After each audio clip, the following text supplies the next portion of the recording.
ನಮಸ್ಕಾರ ವಿದ್ಯಾರ್ಥಿಗಳೇ, ಪಾಲಕರೇ ಹಾಗೂ ಅಭ್ಯರ್ಥಿಗಳೇ, ನಮ್ಮ ಚಾನಲ್ಗೆ ಸ್ವಾಗತ.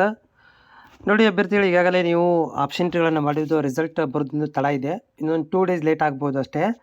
2 ಡೇಸ್ ಅಂತಂದ್ರೆ ಅಂದಾಜಾಗಿ ನಿಮಗೆ ಸೋಮವಾರ ಅಥವಾ ಮಂಗಳವಾರ ಏನಾದರೂ ಒಂದು ಅಪ್ಡೇಟ್ ಅಂತ ಆಗೇ ಆಗುತ್ತೆ. ಯಾಕಂದರೆ ಈಗಾಗಲೇ ತಡ ಆಗಿದೆ, ರಿಸಲ್ಟ್ ವೇಟಿಂಗಲ್ಲಿದ್ದೀವಿ. ಈ ಮಧ್ಯದಲ್ಲಿ ನೀವು ಕೇಳ್ತಾ ಇರುವಂಥದ್ದು, ಇದು ನೋಡ್ತಾ ಇದ್ದೀರಿ, ಹಿಂದಿನ ವರ್ಷದ್ದು ಕಟ್ ಆಫ್ಗಳನ್ನು ಕೇಳ್ತಾ ಇರುವಂಥದ್ದು. ನೀವು ಕಾಮೆಂಟ್ ಹಾಕಿದ ಪ್ರಕಾರ ನೀವೇನೊಂದು ಕಾಮೆಂಟ್ಗಳನ್ನು ನನಗೆ ಶೇರ್ ಮಾಡಿದಿರಿ, ಅದರಲ್ಲಿ ಹಿಂದಿನ ವರ್ಷದ ಕಟ್ ಆಫ್ಗಳನ್ನು ಹೇಳಿ ಅಂತ ಹೇಳಿದಿರಿ. ಸೊ ಇಲ್ಲಿ ನಾನು ನಿಮಗೆ ಸ್ಕ್ರೀನ್ ರೆಕಾರ್ಡರ್ ಮುಖಾಂತರ ತೋರಿಸ್ತಾ ಇದ್ದೀನಿ. ಇದು ಕೋಲಾರ ಜಿಲ್ಲೆದು. ಇದರಲ್ಲಿ ನೀವು ಇದನ್ನು ಪಾಸ್ ಮಾಡಿ ಚೆಕ್ ಮಾಡ್ಕೊಳ್ಬೋದು.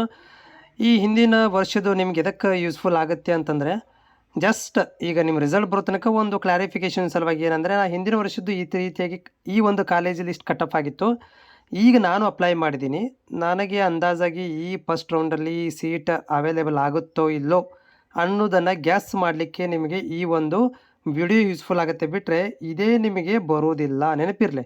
ಯಾಕಂತಂದರೆ ಇದು ಹಿಂದಿನ ವರ್ಷದ್ದು ಕಟ್ ಆಫ್ ಇರುವಂಥದ್ದು ಫಾರ್ ಯುವರ್ ನಾಲೆಜ್ ಪರ್ಪಸ್ ಅಷ್ಟೇ. ಓಕೆ, ಸೊ ನಾಲೆಜ್ ಪರ್ಪಸ್ ನಾನು ಇದನ್ನು ಅಪ್ಡೇಟ್ ಮಾಡ್ತಿರುವಂಥದ್ದು. ಇದು ಕೋಲಾರ ಜಿಲ್ಲೆಯದ್ದು ಕಟ್ ಆಫ್ ರ್ಯಾಂಕ್, ಆರ್ಟ್ಸ್ ವಿದ್ಯಾರ್ಥಿಗಳು ಕಟ್ ಆಫ್ ರ್ಯಾಂಕ್.